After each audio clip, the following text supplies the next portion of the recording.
ಬೆಂಗಳೂರು ಹೊರವಲಯ ನೆಲಮಂಗಲ ತಾಲೂಕಿನ ಅರೇಬೊಮ್ಮನಹಳ್ಳಿ ಗ್ರಾಮ ಪಂಚಾಯಿತಿ ವ್ಯಾಪ್ತಿಯ ಸೋಲ್ಕುಂಟೆ ಗ್ರಾಮದಲ್ಲಿ ನೆಲಮಂಗಲ ಉತ್ಸವ ಪ್ರಯುಕ್ತ ಮಾಜಿ ಅಧ್ಯಕ್ಷರಾದ ಶೈಲೇಂದ್ರ ಮತ್ತು ಅರೇಬೊಮ್ಮನಹಳ್ಳಿ ಗ್ರಾಮ ಪಂಚಾಯಿತಿಯ ಮಾಜಿ ಸದಸ್ಯರಾದ ಮಂಜುನಾಥ್, ಅಂಜನಮೂರ್ತಿ ಮತ್ತು ನವೀನ್ ಕುಮಾರ್ ನೇತೃತ್ವದಲ್ಲಿ ರಂಗೋಲಿ ಸ್ಪರ್ಧೆಯನ್ನು ಆಯೋಜನೆ ಮಾಡಲಾಗಿತ್ತು.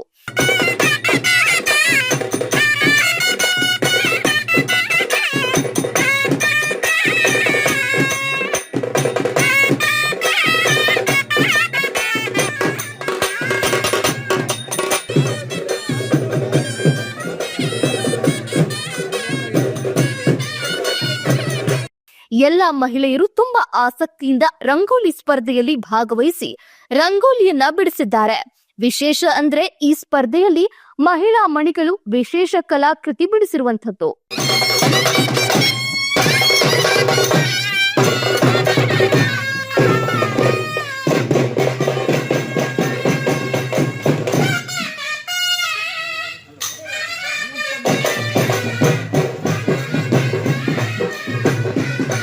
ಇದರ ಜೊತೆಗೆ ಶಾಸಕ ಎನ್ ಶ್ರೀನಿವಾಸ್ ಮತ್ತು ಗ್ರಾಮ ಪಂಚಾಯಿತಿ ಮಾಜಿ ಅಧ್ಯಕ್ಷ ಶೈಲೇಂದ್ರ ಅವರ ಭಾವಚಿತ್ರವನ್ನ ಬಣ್ಣದ ರಂಗೋಲಿಯಲ್ಲಿ ಮೂಡಿಸಿ ಗಮನ ಸೆಳೆದಿದ್ದಾರೆ.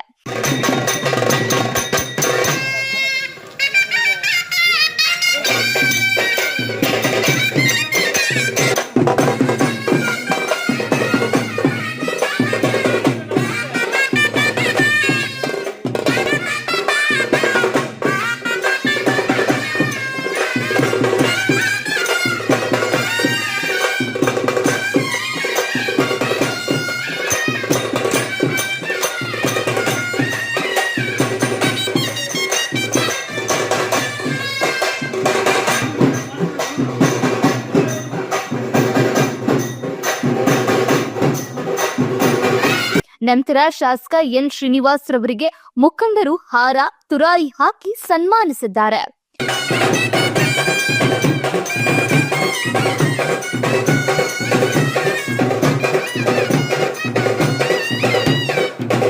ನಂತರ ಮಾಧ್ಯಮದ ಜೊತೆ ಮಾತನಾಡಿದ ಅರೇಬೊಮ್ಮನಹಳ್ಳಿ ಗ್ರಾಮ ಪಂಚಾಯಿತಿ ಮಾಜಿ ಸದಸ್ಯರಾದ ಮಂಜುನಾಥ್, ನನಗೆ ತುಂಬಾ ಸಂತೋಷ ಆಗ್ತಾ ಇದೆ. ಮುಂಜಾನೆಯಿಂದ ಮಹಿಳೆಯರು ತುಂಬಾ ಕಷ್ಟಪಟ್ಟು ತುಂಬಾ ಅದ್ಭುತವಾಗಿ ರಂಗೋಲಿಯನ್ನ ಬಿಡಿಸಿದ್ದಾರೆ. ಅದರಲ್ಲೂ ಶಾಸಕ ಎನ್ ಶ್ರೀನಿವಾಸ್ ಮತ್ತು ಶೈಲೇಂದ್ರ ಅವರ ಭಾವಚಿತ್ರ ಬಿಡಿಸಿರೋದು ನನಗೆ ಅಚ್ಚರಿ ಮೂಡಿಸಿದೆ. ಯಾಕಂದ್ರೆ ಇಂತಹ ಕಲೆಗಳು ನಮ್ಮ ಗ್ರಾಮದ ಮಹಿಳೆಯಲ್ಲಿ ಇದೆ ಎಂದು ಇಂತಹ ಸ್ಪರ್ಧೆಯಿಂದ ಮಹಿಳೆಯರ ಕಲೆ ಆಚೆ ಬರುತ್ತದೆ ಮತ್ತು ಶಾಸಕರ ಹತ್ತಿರ ಮುಕ್ತವಾಗಿ ಮಹಿಳೆಯರು ತಮ್ಮ ಸಮಸ್ಯೆಗಳನ್ನ ಹಂಚಿಕೊಳ್ತಾ ಇದ್ದಾರೆ. ಶಾಸಕರು ಸ್ಥಳದಲ್ಲೇ ಸಮಸ್ಯೆಗಳನ್ನ ಬಗೆಹರಿಸಿದ್ದಾರೆ. ಈ ಜೊತೆಗೆ ನಮ್ಮ ಗ್ರಾಮಕ್ಕೆ 50 ಲಕ್ಷ ಅನುದಾನವನ್ನ ಇವತ್ತು ನೀಡಿದ್ದಾರೆ ಮತ್ತು ತಿಗಳರ ಸಮುದಾಯದವರಿಗೂ ಕೂಡ ಭವನವನ್ನು ಕಟ್ಟಿಕೊಡುತ್ತೇನೆ ಎಂದು ಭರವಸೆ ನೀಡಿದ್ದಾರೆ ಅಂತ ತಿಳಿಸಿದ್ದಾರೆ.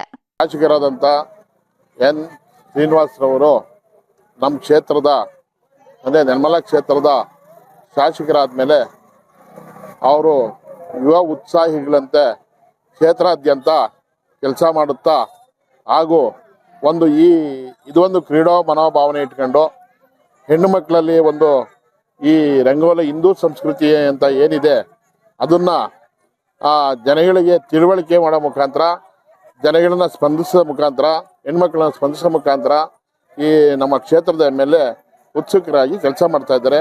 ಅವರಿಗೆ ನನ್ನ ಧನ್ಯವಾದಗಳು. ನಮ್ಮ ಸೂಲ್ಕುಂಟೆ ಗ್ರಾಮ ಈ ಪಂಚಾಯತಿನಲ್ಲಿ ದೊಡ್ಡದು. ಆ ಸೂಲ್ಕುಂಟೆ ಗ್ರಾಮದಲ್ಲಿ 3 ಜನ ಮೆಂಬರ್ ಇಲ್ಲಿ ರಂಗೋಲಿ ಸ್ಪರ್ಧೆಯಲ್ಲಿ ಭಾಗವಹಿಸಿ ಅವರು ಚೆನ್ನಾಗಿ ಬಿಡಿಸಿದ್ದಾರೆ. ಹೆಣ್ಮಕ್ಳು ನಮ್ಮಲ್ಲಿ ಭಾರಿ ಉತ್ಸುಕರಾಗಿ ಇದ್ದಾರೆ. ಹೆಣ್ಮಕ್ಳು ತುಂಬ ರೆಸ್ಪಾನ್ಸ್ ಮಾಡ್ತಾ ಇದ್ದಾರೆ ರಂಗೋಲಿ ಬಿಡೋದ್ರಿಂದ. ನಮ್ಮೂರಲ್ಲಿ ಬೇರೆ ಕಡೆನೂ ನಾನು ಕೇಳಿದ್ದೀನಿ, ಒಳ್ಳೆ ರೆಸ್ಪಾನ್ಸ್ ಬರ್ತಾ ಇದೆ. ಆ ಹಿಂದೆ ಶಾಸಕರು ಯಾರು ಈ ಥರ ಒಂದು ಉತ್ಸಾಹ ಪ್ರೋತ್ಸಾಹ ಮಾಡಿರಲಿಲ್ಲ MLAಗಳು. ಆದ್ದರಿಂದ ನಮ್ಮ MLAಗಳು ನಮ್ಮ ಎಲ್ಲರಿಗೂ ಸ್ಪಂದಿಸ್ತಾ ಹೆಣ್ಮಕ್ಳುಗಳಿಗೆ ಆಮೇಲೆ ಗ್ರಾಮಕ್ಕೆ ಸಾಕಷ್ಟು ಸೌಲಭ್ಯಗಳನ್ನ ಒದಗಿಸ್ಕೊಟ್ಟಿದೆ. ಜೊತೆಗೆ ನಮ್ಮ ಗ್ರಾಮದಲ್ಲಿ ಸುಮಾರು 50% ಏನು ನಮ್ಮ ತಿಗಳು ಸಮಾಜದ ಬಾಂಧವರಿದ್ದಾರೆ ಅವರಿಗೆ ಈ ನಮ್ಮಲ್ಲಿ ಒಂದು ಸಮುದಾಯ ಭವನ ಮಾಡಿಕೊಡ್ತೀನಿ ಅಂತ ಹೇಳಿದ್ದಾರೆ. ಆಮೇಲೆ ತಾಲೂಕಿನಲ್ಲಿ 1.5 ಎಕರೆ ಜಮೀನನ್ನು ಅವರ ಮೀಸಲಾಗಿ ಇಡೀ ತಾಲೂಕಿನ ತಿಗಳು ಸಮಾಜಕ್ಕೆ ಕೊಡ್ತೀನಿ ಅಂತ ಹೇಳಿದ್ದಾರೆ. ಹಾಗೂ ನಮ್ಮ ಕಾಲೋನಿ SC/ST ಕಾಲೋನಿಗೆ 50 ಲಕ್ಷ ಅನುದಾನವನ್ನು ಕೊಡ್ತೀನಿ, ಇನ್ನೊಂದು ತಿಂಗಳಲ್ಲಿ ಬಂದು ಪೂಜೆ ಮಾಡ್ತೀನಿ ಅಂತ ಹೇಳೋಗಿದ್ದಾರೆ. ಅವ್ರಿಗೆ ಧನ್ಯವಾದಗಳು. ನನ್ನ ಹೆಸರು ಮಂಜುನಾಥ್, ಕಾಂಗ್ರೆಸ್ ಮುಖಂಡರು, ಮಾಜಿ ಗ್ರಾಮ ಪಂಚಾಯತ್ ಸದಸ್ಯರು, ಸುಲ್ಕುಂಟೆ.